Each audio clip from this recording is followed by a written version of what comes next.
Ayan guys, panoorin natin si Dennis Rodman kung paano siya mag-star mga idol, ano. Oho, kita mo yung mukha niya, oh. Walang ito yung defender mga idol na walang inuro. Kahit sinong itatapat mo sa kanya, kahit hindi naman sentro ang laruan nito ni Dennis Rodman, pero siya ang kumukuha sa mga sentro, ano.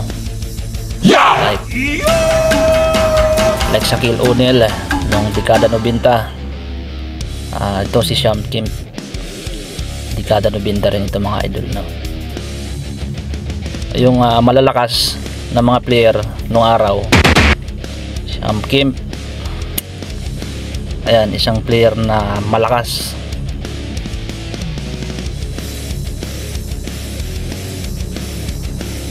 Although wala dito sa video si Alonzo Mourning, yung kanyang mga katunggali nung araw,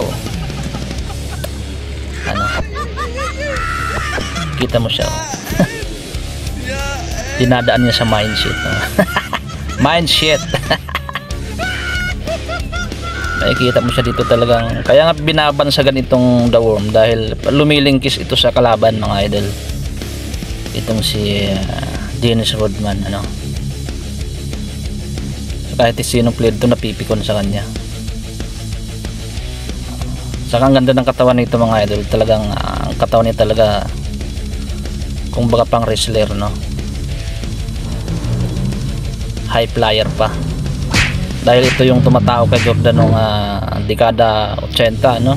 Siya tumatao kay Michael Jordan hanggang napasama siya kay Michael Jordan. Si Jordan naman yung taga-awat sa kanya. Pero mabait na mama ito si Dennis Rodman.